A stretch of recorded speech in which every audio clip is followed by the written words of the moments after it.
So, John, you were inside the arena last night, just watching from my couch. It just seemed like a playoff atmosphere. The Warriors, they came to play. They were charged up, and so was their crowd. The Cavaliers, not so much. Why do you feel like they failed to match that intensity?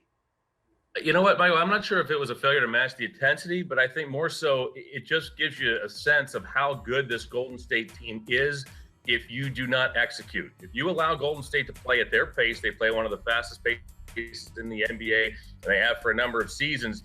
This is what they can do, and the Cavaliers aren't immune to this either. We've seen Golden State do this to teams time and time again over the last couple of seasons, and some of the numbers are unbelievable. I mean, this team has not lost two straight regular season games in the last 127 contests. And, it's let that marinate for a little bit. It's Wow. mind-boggling what this team has done. And we've seen them overwhelm teams time and time again. Like I said, if you allow this team to play at its pace, if you let this high-octane offensive team do what it wants to do, get the ball popping around. I mean, you look at the assists yesterday, 37 assists for the Warriors on 46 field goals. So the ball movement was terrific. That's what they can do to a team, and they rolled the Cavaliers last night. We saw it firsthand.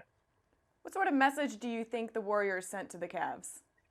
Well, I think the Warriors, frankly, they had lost four in a row to the Cavaliers. You think about games 5, 6, and 7, that no team in NBA history had ever come back from a 3-1 deficit in the finals. 32 teams had tried, all 32 had failed. And then the Christmas game in Cleveland, Golden State was winning that game by 14 in the fourth quarter. They'd won 160 plus straight when leading by 14 or more in the fourth quarter. But the Cavaliers roar back. Kyrie Irving hits the game winner with 3 seconds remaining for that 109-108 victory. So I think, yes, that the Warriors have something to prove, maybe even a little bit to themselves. I think so. They had a chip on their shoulder. I mean, the Cavaliers are comfortable playing against the Warriors. Not many other teams are. And I think the Warriors stepped up and said, look, we're going to put some fear back into the Cavaliers. And I don't think there's any question they did that. When you look at this road trip for the Cavs, it wasn't exactly one to write home about. I mean, the Cavs went 3-3 during this trip. The 3 victories came against teams that are non-playoff teams. The 3 losses came against top 8 teams in the West, with 2 losses that weren't particularly pretty in Portland and Utah earlier in this trip. So I think this midseason trip may serve as a wake-up call for the Cavaliers.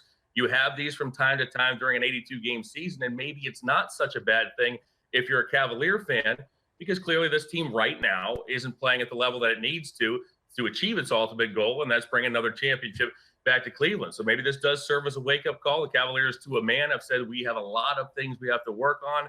They have a couple of new rotation pieces that they're trying to work in as well. So we'll see how the Cavaliers respond from this, and we'll see how the rest of the season progresses.